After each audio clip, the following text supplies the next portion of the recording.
봉독한 말씀 중심으로 성전 건축 중인 하나님, 이런 제목으로 하나님 말씀 선포하겠습니다.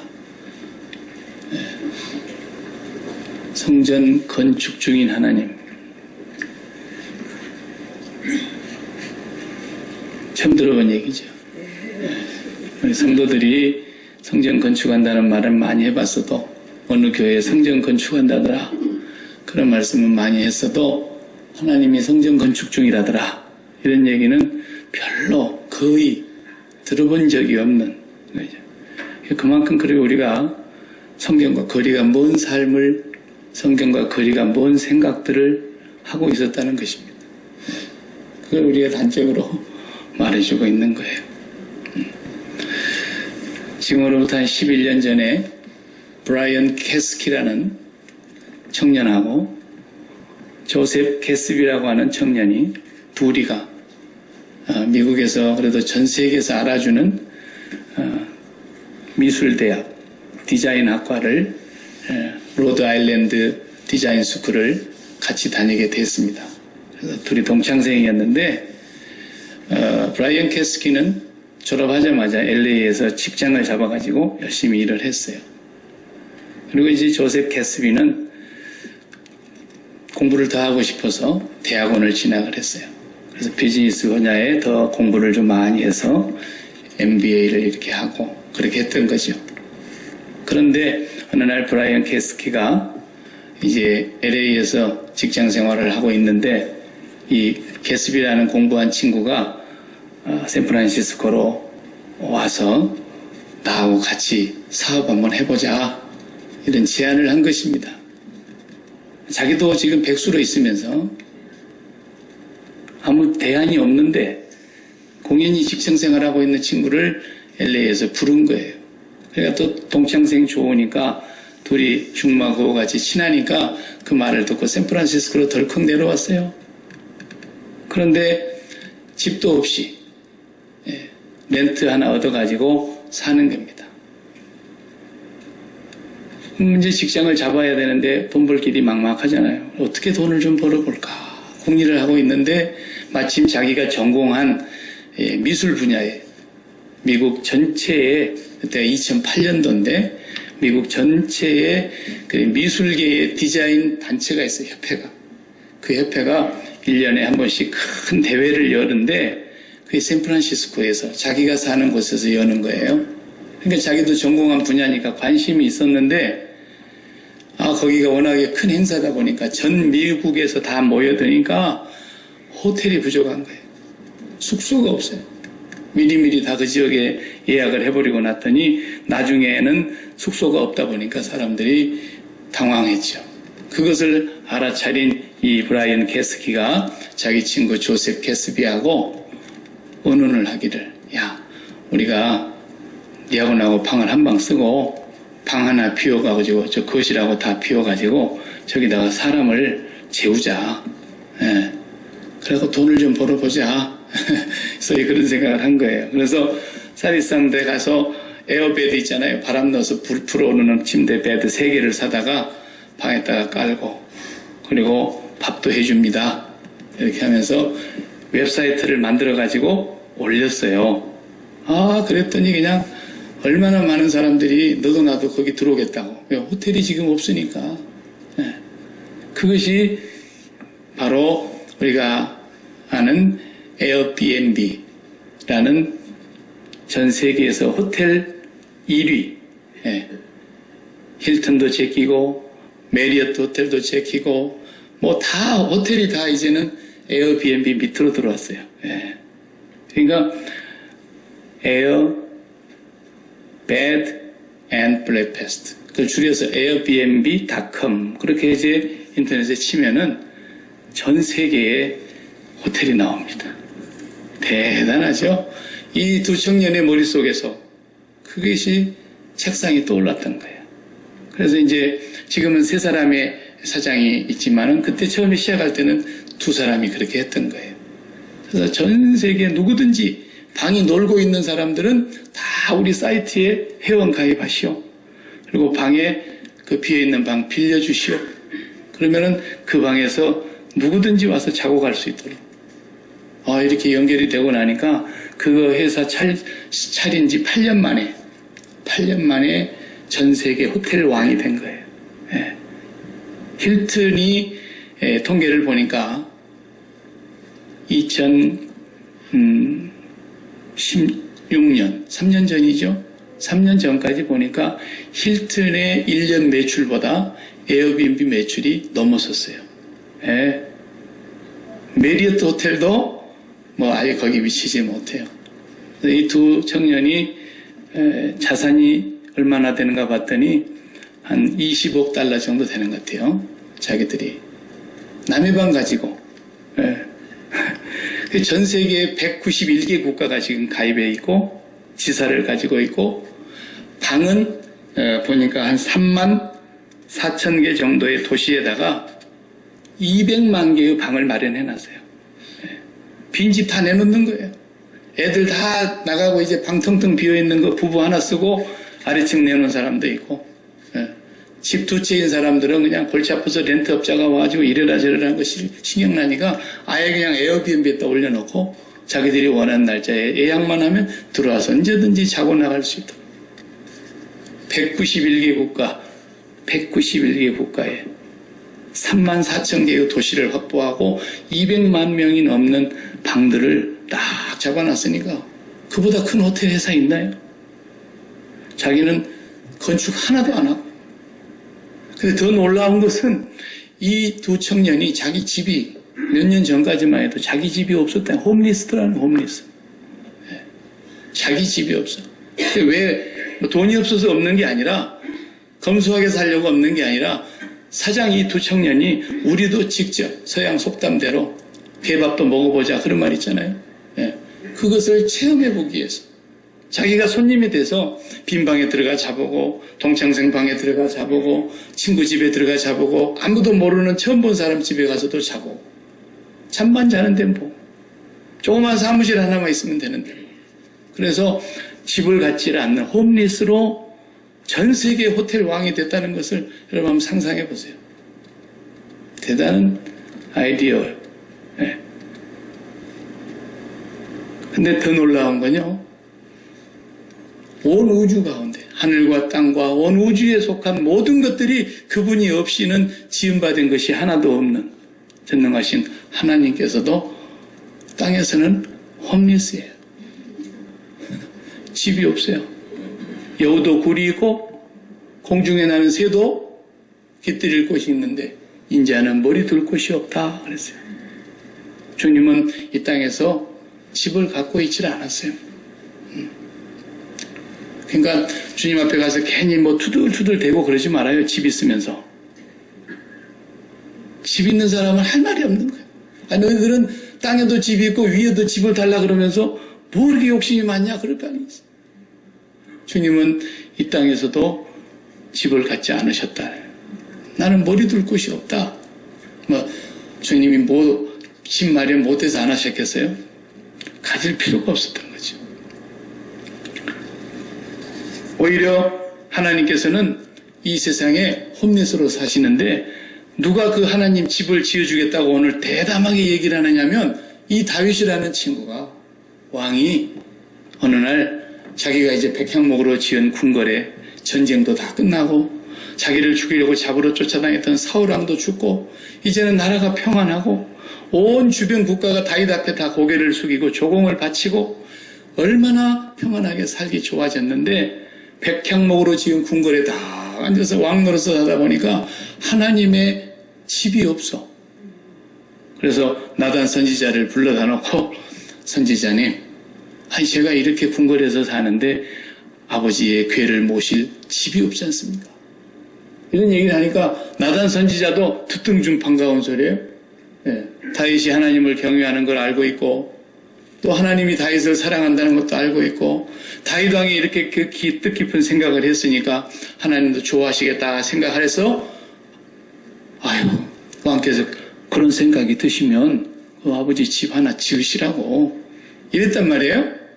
그런데 오늘 성경에 보니까 웬일입니까? 아니 성의도 무시해도 분수가 있지. 사람이 이렇게 정성을 다해서 뭘 하겠다고 나름대로 선물을 준비했는데 그만두라고 싫다고 이래버리면 얼마나 무색합니까? 선물 준비한 사람이. 선물이 시원찮아서 그러나? 근데 거의 무색하리만큼 말씀하시는 거 보십시오. 오늘 5절에 한번 읽어보세요.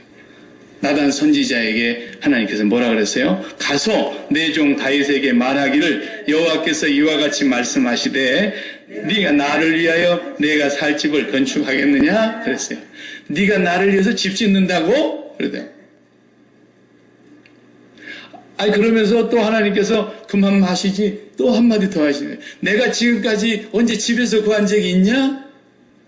너희들을 애굽 땅에서 인도에 내던 날로부터서 내가 천막에 있었지 않았느냐? 또 지금까지 가나안 땅에 들어온 이후에도 내가 어떤 사사나 어떤 사람에게 어떤 지파에게 왜 너희들은 떳떳하게 뜬타시게 배부르게 기와집에서 살면서 나는 집이 없냐? 이놈들아 누가 나 집 지어줄 거야? 내가 그렇게 한마디라도 한 적이 있냐? 이러면서 오히려 다윗이 무색할 정도로 말씀을 하시는 거기다가 한술 더 드셔요. 다윗이 나를 위해서 집을 짓는다고? 그래서 11절에 우리가 읽진 않았지만 오늘 제가 좀 짧게 읽었습니다. 11절에 보면은 전에 내가 사사에게 명령하여 내 백성 이스라엘을 다스린 때와 같이 아니하게 하시고 너를 모든 원수에게서 벗어나 편히 쉬게 하리라 여호와가 또 내게 이르노니 여호와가 너를 위하여 집을 짓고 그랬어요. 내가 지어줄게. 백향목 궁궐에 살고 있는 다윗을 보고 내가 지어준다니까 이러시는 거예요.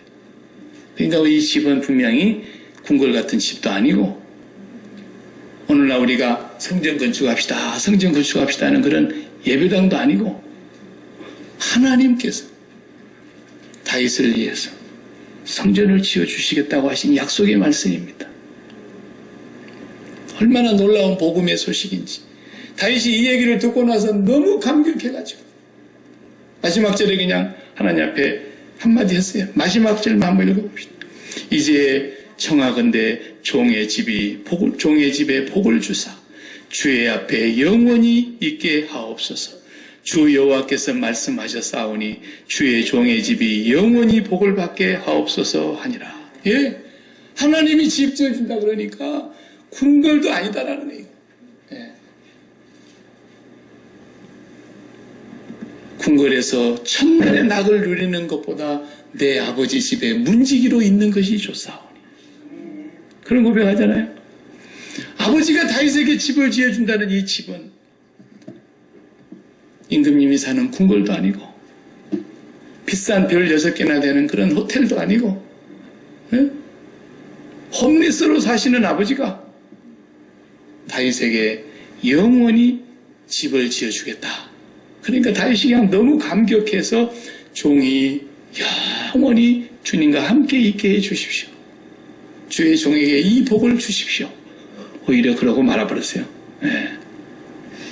나중에 이제 그 몸에서 난 솔로몬이 성전을 지었죠. 근데 그 성전도 아버지 집이 아니에요. 자세히 성경을 깊이 들여다보세요. 그 성전이 아버지 집인가? 뭐라고 썼어요? 기도할 때도 그랬고 솔로몬은 그걸 분명하게 명시를 해뒀어요. 열왕기상에 보면. 아버지의 집이 아니고 아버지의 이름이 거할 처소라 그랬어요.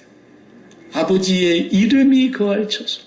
이것과 성전은 엄청난 차이가 있는 거예요. 아버지의 이름이 거하는 곳. 실제 그 하나님은 그 성전에 계시는 것이 아니지만 하나님이 거기 성전에 이름으로 거하시겠다는 것은 너희와 항상 함께 있겠다고 하시는 하나님의 축복의 약속이지 실제로 하나님은 하늘에 계시잖아요. 그 하늘에 계신 하나님이 우리 주님께서 말씀하신 하늘에 계신 그 아버지 하나님이 이 땅에 그 이름으로 거하실 곳 그걸 지은 거라고 말해요. 그러니까 무슨 얘기냐면 저희가 어렸을 적에 한국에 살 때는 다 자가용이 어디 있었습니까? 소 달구지 타고 다니는 게 전부였죠. 조금 발전해서 이제 잘 살아보자 그래갖고 경운기 나오고 그리고 또 조금 뭐 자전거도 하나씩 타고 다니고 오토바이 타고 다니다 요즘은 뭐 다 집에 자가용 타고 다니지만 그때는 다 그냥 도시마다 공용 시외버스 터미널이 있었지 않습니까? 그 어디로 가려고 내가 부산 그러면 부산 가는 공영 시외버스 터미널에 가가지고 표를 사야 돼요. 서울에서 강원도 가려고 해도 상봉동 터미널로 가야 됩니다. 네. 마장동 터미널도 가야 돼요. 잠원동의 터미널로 가야 돼요. 고속터미널 같은 데 가서 다 이렇게 차를 타고 먼 도시를 움직였단 말이에요. 그러면 그 도시 이름이 내 속에 있잖아요. 내가 오늘 외삼촌이 계시는 곳에 저 목포를 가야 되겠다. 그러면 목포 표 파는 데 가서 표를 사는 거예요. 그래야 목포 가는 버스를 탈 거 아닙니까? 그러면 가만히 앉아있으면 목포까지 데려다 준다 이 말이에요. 목포라는 이름이 내 속에 있어요. 그럼 목포 가는 표를 사는 거예요. 아니 목포 가려고 나온 사람이 부산 가는 표를 사면 되겠습니까? 안 되죠. 목포 이름을 그대로 표로 가지고 사서 표에 가보면 목포 이렇게 찍혀있단 말이에요. 성전이 그런 곳이에요. 하나님의 이름이 거하는 곳. 다시 말하면 이 성전은 버스터미널과 같다 그 말이에요. 영어로 플랫폼이라고 그러죠. 거기에 터미널에서 하나님 아버지가 계신 곳으로 갈 사람은 여기로 오라 그 말이에요. 이 성전은 아버지께로 보내주는 곳이라 터미널, 버스터미널. 그러니까 이것을 쉽게 생각해서 이렇게 생각해 보세요. 우리가 그 버스터미널 시대에 이제 아침에 일찍 첫차로 갔다가 그 도시에 가서 일을 다 보고 나면은 막차를 타야 집에 들어온다고 합니다. 그러면 일을 막 서둘러 봐야 되는 거예요. 장도 봐야 되고 또 누구 집에 들러야 되고 물건도 사야 되고 다 하루 일을 다 보고 나서 막차를 타려고 그러는데 막차 시간이 다가오는데 터미널을 가려는 버스가 아직도 시내버스가 막 더디 간단 말이에요. 이제 5분 늦게 가면 막차 버스 놓치는 거예요. 그럼 막 얼마나 그 조마조마합니까? 그래도 운전사하고 그 검표원이 우리 보면은 막차 떠나기 전에는 좀 기다려줍니다. 먼저 온 사람은 빨리 가고 싶지만 그래도 나중 온 사람을 생각해서 막 저 밖에까지 돌아다니면서 막 목포 막차요! 그러고 소리 지르고 다니는 춘천 막차요! 그러고 버스터미널 풍경이 그러잖아요. 그러면은 저기서 오는 사람이 막 숨이 헬려벌 떠는데 쉴 수가 있나요? 막 달려와야 되는 거야. 그거 자기 기다려주고 있으니까 5분 늦게. 그럼 거기서 목포 갈 사람, 춘천 갈 사람, 부산 갈 사람 다 흩어지는 겁니다. 그런 버스터미널이 아버지의 이름이 거하는 성전이라는 거예요. 근데 사람들이, 예수 믿는 사람들이 그 버스터미널과 같은 성전에 와가지고 무슨 생각하는 거예요? 아버지 집에 갈 사람 거기 지금 오는 거 아니에요? 그죠? 거기 아버지 이름이 있으니까. 그런데 건강장수, 무병장수로 갈 사람 그러면 그 차는 벌써 꽉꽉 들어차가고 더 표가 안 팔려 매진돼 버렸어요. 부귀영화의 집으로 갈 사람 그러면 거기도 차가 매진이 미어 터져가지고. 출세, 성공, 돈 많이 버는 곳, 자식이 출세하는 곳, 그런 곳으로 갈 사람들은, 그런 이름이 마음속에 꽉 차 있는 사람들은 그 버스 올라타려고 표 끊느라고 난리가 아니에요. 교회 와갖고. 아버지 집으로 갈 사람 그러면 그 버스는 지금 텅텅 비어갖고 있어요. 표가 하나도 안 팔려. 그러니까 그런 사람들은 절대로 자기는 천국 간다 그러지만 절대로 못 가면, 나는 그런 사람 천국 간다면 나는 안 가. 우리 하나님이 그런 분이라면 절대로 못 갑니다. 성경은 그걸 말하고 있는 겁니다. 그래서 철떡같이 갈 줄 알았어요. 나는 세례 받았어. 나 예수 믿어. 다 그러잖아요. 그런 사람들이 갈 수 있는가? 내가 내년에는 가만 안 둘 거예요. 올해는 내가 지금 계획한 게 있기 때문에 가지만은 반드시 못 간다는 걸 내가 증명할 거라. 성경을 통해서. 주님이 그랬잖아요. 주여 주여 우리에게 문을 열어 주시옵소서. 우리가 길거리에서 당신의 가르침을 받았고 주님과 함께 식사도 했지 않습니까? 그랬더니 뭐라 했어요? 문 안에서 내가 너희를 도무지 알지 못한다. 불법을 행하는 자들아 내게서 떠나가라. 자기들은 철떡같이 간다고 믿었어요. 그러나 못 갑니다. 기독교는 그런 겁니다. 도매금으로 가는 게 아닙니다. 얼렁뚱땅 가는 게 아닙니다. 아버지 집에 성전이라는 버스터미널에 와가지고도 맨날 부귀영화나 세상에 이 땅에 잠깐 있다가 없어질 그런 행복과 기쁨을 추구하는 그런 버스는 성전에 없습니다. 성전은 아버지 집으로 가는 버스터미널인 겁니다.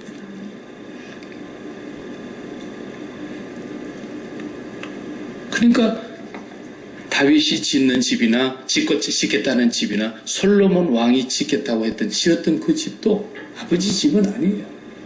그래서 솔로몬이 뭐라고 기도합니까? 열왕기상에 기도할 때 성전 완공해놓고 왕궁 기도를 했잖아요. 봉헌 기도할 때 뭐라고 기도했어요? 솔로몬이 아버지여, 하늘 중에서도 하늘들의 하늘이라도 아버지를 모실 수가 없겠거든.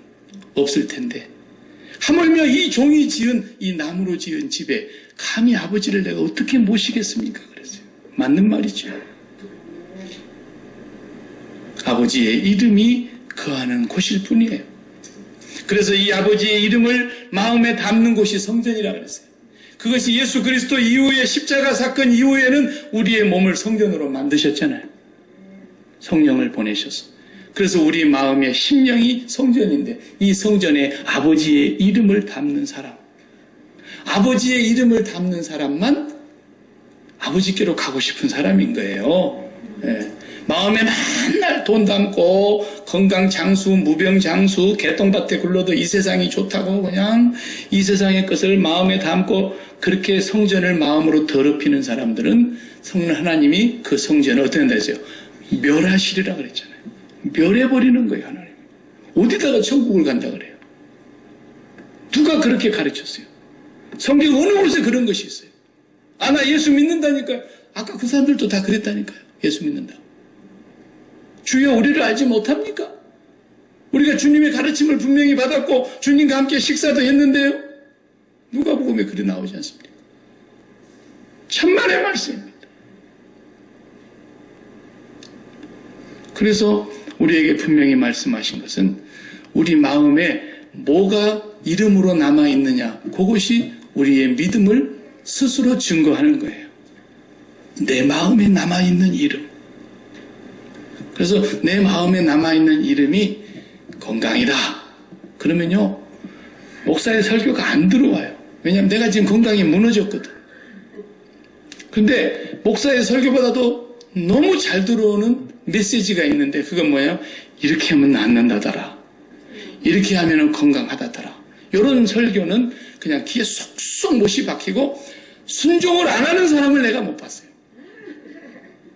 근데 하나님이 들어있지 않는 사람은 아무리 하나님 얘기해도 소 귀에 경이 귀해요. 우이독경이라 그러죠. 안 들려요. 알기는 아는데 절대로 순종 안 해요. 성경이 그럴 거라 그랬어요. 아무리 부모가 그렇게 얘기를 해도 부모가 마음에 이름이 없는 사람은 부모 말 안 듣게 돼 있어요. 그런데 그 부모 이름 말고 내 마음속에 이성 친구의 이름이 딱 들어 박히면 그의 말은 얼마나 잘 듣는지 몰라요. 야, 제발 좀 씻어라, 씻어. 귀뒤에 때가 뭐냐, 그게. 에? 손에 그냥 코를 씩씩 닦고 그냥 속에 그냥 콧대하고 묶여가지고 옛날 어릴 적에 다 그랬잖아요. 안 씻어. 더러운데도. 제발 좀 씻어라.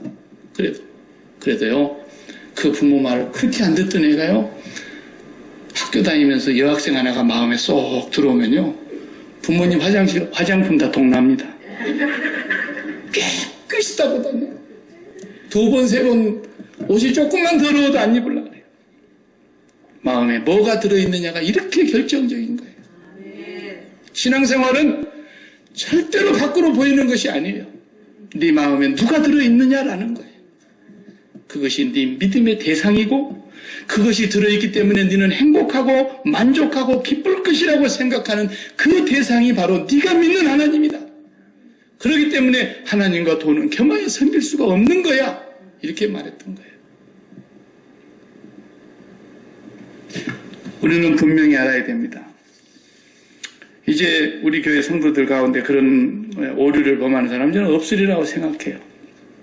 이 땅에 우리가 있는 동안에 무슨 성전 하나 건축하자.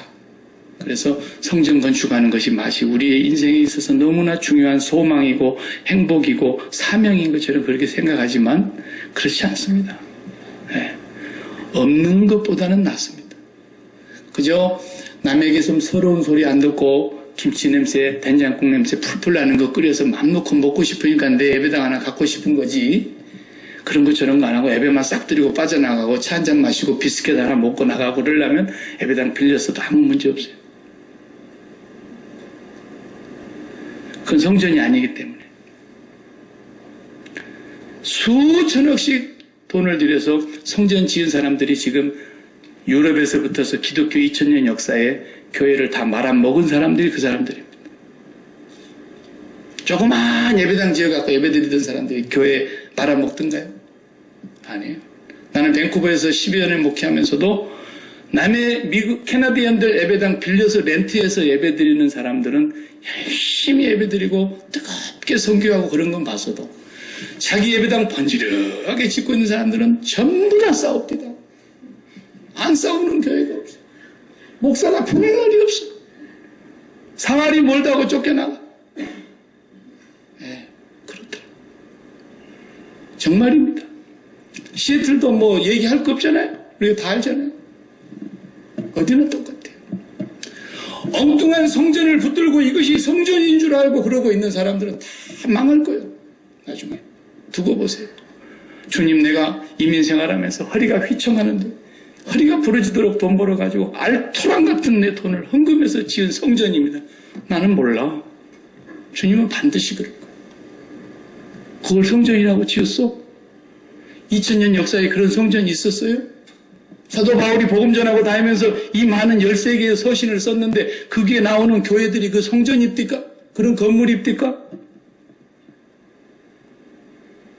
기독교 역사가 만들어놓은 산물일 뿐이에요. 아무것도 아니에요.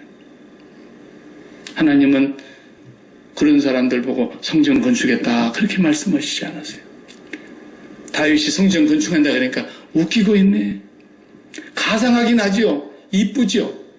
우리 애가 막내가 어렸을 적에 철이 없을 때 아빠 엄마 내가 이렇게 차를 몰고 가는데 길다는 버스만큼 긴 리무진 쫙 하얀 차가 지나가니까 깜짝 놀래가지고 무슨 저런 차가 있나. 그래 내가 설명을 해주니까 아빠 내가 나중에 반드시 하나 사주겠대. 기사 대동해서. 와, 보통 현역 아닙니다. 나는 그걸 지금까지도 굳게 믿고 있습니다. 언젠가는 반드시 우리 아이가 나를 기사를 대동해서 리무진에다가 태워가지고 파란 잔디밭 있는 곳으로 데려갈 줄 알고 있어요. 뭔 말인지 잘 모르시네요. 세메터리로 데려갈 거라고. 나는 그날이 올 걸 믿어요. 내가 죽어도 우리 딸이 태워준다고 하면 타는 거지 뭐. 아닙니까? 그래도 가상하잖아요. 웃자고 한 얘기지만 다윗이 하는 말이 하나님 앞에서는 웃자고 한 얘기밖에 안 들리는 거예요. 가상한 거예요. 내가 너를 위해서 집 지어줄게. 그리고 예수님은 그 솔로몬 성전마저도 다 무너뜨려버렸고 다 불태워버렸고 흔적조차도 없애버렸고 그걸 지금 다시 짓겠대. 제3의 성전이라고 빌어먹을 것들이. 또 주님이 그리 오신데 또 재림하면 웃기고 정말 웃기다 못해 웃음도 안 나와요 이제. 하나님이 뭐라 했어요? 이 성전은 도리에 토라노도 남지 않을 것이다. 오히려 하나님이 무너뜨리세요. 그걸 성전이라고 믿고 있는 사람들을 향해서. 그러면서 너희가 이 성전을 헐어라. 내가 사흘 만에 다시 세울 거다. 그랬어요. 자기 육체를 가리켜 하신 말씀이라 그랬어요. 그리고 그 예수 그리스도를 십자가에서 죽으시고 부활하신 예수 그리스도를 성전으로 믿는 자가 바로 하나님의 성전된 우리가 된 거예요. 왜? 예수님과 연합되었으니까. 그래서 계시록 21장 22절을 읽어보면 요한이 분명히 환상 중에 천국을 다 보았는데 거기에는 뭐가 없더라? 성전이 없더라 그랬어요. 그런데 성전이 없고 뭐가 있더라? 새하늘과 새 땅이 펼쳐지고 이전 것들은 온데간데 없어졌는데 신랑을 위하여 단장한 신부같이 아름다운 새 예루살렘 성이 내려오더라 그랬어요. 사람들은 그것이 건물인 줄 알지만 아닙니다. 그게 오늘날 예수를 믿고 구원받은 하나님의 성도들을 새 예루살렘이라고 그랬던 거예요. 계시록에서. 그게 성도들이에요. 그게 교회예요. 그러니까 이미 영의 몸을 가지고 있는 우리가 무슨 건물이 필요합니까? 하나님이 내 안에, 내가 하나님 안에 계시는 그 관계. 예수님이 이 땅에 성전으로 오셔서 내가 아버지 안에, 아버지가 내 안에 있는 것과 같이 우리가 아버지 안에, 아버지가 우리 안에 계시게 될, 영원히 함께 있게 될 그것을 하나님이 짓고 계시는 거예요. 그 성전 짓고 계시는 거예요. 하나님이 지금. 그래서 에베소서 2장 다 같이 읽겠습니다. 에베소서 2장 성경은 펴서 읽으라고 갖고 다니는 거니까 거의 모셔서 자손만대 이렇게 남겨드리려고 그러지 말고 찾아서 읽으셔야 돼요. 에베소서 2장 19절부터서 22절까지 보시면 하나님이 짓고 계신 것을 이렇게 보여주고 계세요. 그러므로 이제부터 너희는 외국인도 아니요 나그네도 아니요 오직 성도들과 동일한 시민이요 하나님의 가족이라 너희는 사도들과 선지자들의 터 위에 세우심을 입은 자라 그리스도 예수께서 친히 모퉁이 돌이 되었느니라. 그의 안에서 건물마다 서로 연결하여 주 안에서 성전이 되어 가고 너희도 성령 안에서 하나님이 거하실 처소, 이게 뭐예요? 성전. 하나님이 거하실 처소, 성전이 되기 위하여 그리스도 예수 안에서 함께 지어져 가느니라. 이것만 성전이에요. 이것만. 그래서 우리 사도신경에서 거룩한 공교회와 그렇게 고백하죠. 이걸 믿는다는 거예요. 거룩한 공교회라는 그 뜻인 거예요. 그래서 오늘 온 인류 모든 민족 가운데 예수 그리스도를 성전으로 믿고 예수 그리스도를 영접하신 예수 그리스도 안에 들어가 있는 모든 사람들은 하나님의 성전인 거예요. 그렇기 때문에 고린도전서 3장 16절과 17절을 보면은 뭐랬어요? 너희가 하나님의 성전인 것과 하나님의 성령이 너희 안에 거하시는 줄을 알지 못하느냐? 그랬어요. 우리가 하나님의 성전이에요. 또 고린도전서 6장 19절에는 더 심각하게 얘기했어요. 왜냐하면 고린도 교회는 항구 도시였고 그 당시에 아프로디테 여신이 있어가지고 그 여신을 섬기는 아프로디테 신전 안에는 창녀들이 1000명이 있었어요. 그래서 그 창녀를 성창이라 그랬어요. 거룩한 창녀래 또. 그래가지고 그 종교의식이 아프로디테 신전은 뭐라 그랬어요? 유방이 이렇게 많이 달려있는 수십 개 달려있는 신이라 그랬잖아요. 풍요와 타산, 많은 생명을 낳는다는 그런 신을 아프로디테 신전으로 섬기고 있었는데 거기에서 이제 종교의식이 다 끝나고 나면은 1000명의 여자 사제들과 거기서 성행위를 하는 거예요. 그래서 그들이 이제 풍요와 타산의 마지막 클라이막스가 그 제사거든요. 근데 고린도성은 그 항구 도시이기 때문에 전 지중해 지역에 무역 항구를 하니까 그 배들이 많이 들어오는 곳이에요. 외국 사람들이 많이 들어오는 곳이에요. 지금도 그래요. 그런 곳에 가면. 그런데 그런 신전을 놓고 그런 일을 했던 거예요. 그래서 고린도 지역에 예수를 믿고 바울이 거기다 교회를 세웠는데 많은 사람들이 교회도 왔다 거기도 왔다 교회도 왔다 거기도 왔다 그래요. 교회 오면 별로 재미가 없는데 거기 가면 재밌거든. 그러니까 고린도전서 6장 19절에 바울이 그 얘기를 썼던 거예요. 너희가 어찌 하나님의 성령을 모시고 있으면서 너희 몸을 창녀의 몸으로 만들겠느냐. 만약에 하나님이 그 성전을 더럽히는 자는 멸하실 것이다 그랬어요. 너희는 값을 주고 산 것이니 그런즉 너희 몸으로 하나님께 영광을 돌려야지. 너희가 어떻게 그렇게 몸을 그렇게 더럽힐 수 있느냐 그랬어요. 그건 물리적으로 그렇게 산 것이지만 성경은 또 뭐라 그랬어요? 야고보서 4장 4절에 보면 세상을 사랑하는 간음하는 자들아 그랬잖아요. 세상을 사랑하는 모든 사람들이 다 하나님을 버리고 간음하는 아프로디테 신전을 찾아가는 것과 똑같은 거예요.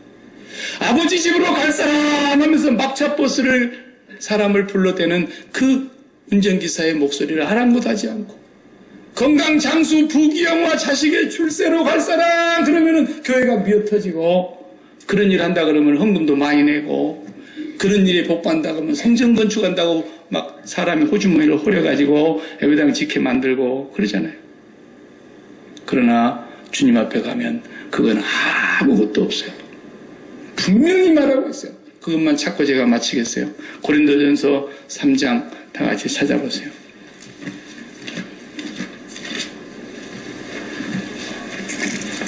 고린도전서 3장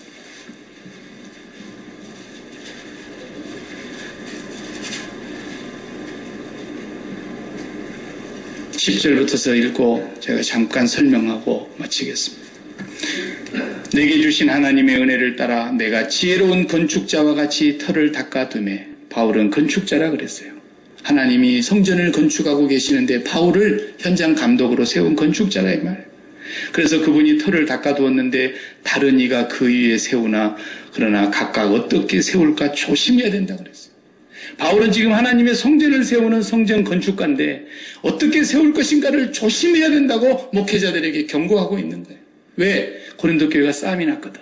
나는 바울파다, 나는 게바파다, 나는 아볼로파다, 나는 그리스도파다 그래가지고 사분오열이 돼가지고 교회를 짓는다고 난리를 하는데 사도 바울이 조심히 하나님의 성전 건축 조심해라 그랬어요. 뭐라 그랬어요? 11절에 이 닦아둔 것 외에 능히 다른 터를 닦아둘 자가 없으니 이 터는 곧 예수 그리스도라. 기초가 예수 그리스도 위에 세워졌다 이 말입니다. 만일 누구든지 금이나 은이나 보석이나 나무나 풀이나 짚으로 이 터 위에 세우면, 자, 기초는 예수인데 그 세우는 건축 재료가 금이나 은이나 보석이나 나무나 풀이나 짚으로 건축 자료가 다 다르다 이거 건축 재료가. 그러면은 13절에 하나님이 마지막에 성전을 완성하실 때 어떻게 하신다는 거예요? 13절에 각 사람의 공적이 나타날 터인데 바울이 세운 것, 게바가 세운 것, 아볼로가 세운 것, 다 박 목사가 세운 것, 김 목사가 세운 것 다 나타날 것이고 소망교회, 한인교회, 무슨 교회, 전 세계의 교회가 다 세워졌습니다. 하나님께서 그 성전을 갈라내실 때 어떻게 하는가 보세요. 각 사람의 공적이 나타날 터인데 그 날이 공적을 밝히리니 이는 불로 인스펙션을 하겠다는 겁니다. 불로 인스펙션을 할 텐데 그 불이 각 사람의 공적이 어떠한 것을 시험할 것이다. 박 목사가 세운 하나님의 성전은 어떻게 세웠는가? 바울이 세운 하나님의 성전은 어떻게 세웠는가? 하나님이 마치 불로 인스펙션, 시험을 해볼 거라는 거예요.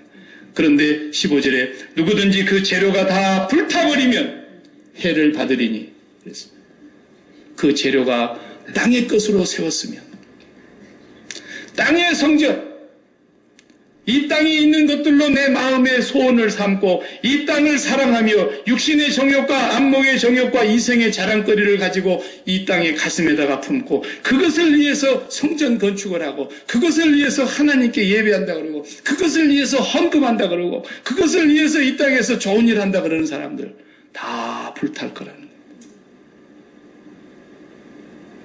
뭐만 남는다는 거예요. 영원히 위의 것을 사모했고 위의 것을 찾았고 위의 것을 구해서 위의 것만 마음에 담은 사람들은 절대로 탈 일이 없을 거라는 겁니다. 그 하나님의 성전만이 우리가 사도신경에서 고백하고 있는 공교회인 것입니다. 그 교회는 하나님이 세운 교회입니다. 모든 이 지상의 목회자들은 오늘도 하나님께서 성전을 건축하고 계시는 그 가운데 성전 건축 현장에 10장, 50장 그렇게 부름받은 겁니다. 구약시대도 그랬습니다. 솔로몬 성전 지을 때 성령이 충만하게 해서 지혜와 총명을 가진 자 오홀리압과 부살레를 건축을 담당시켰습니다.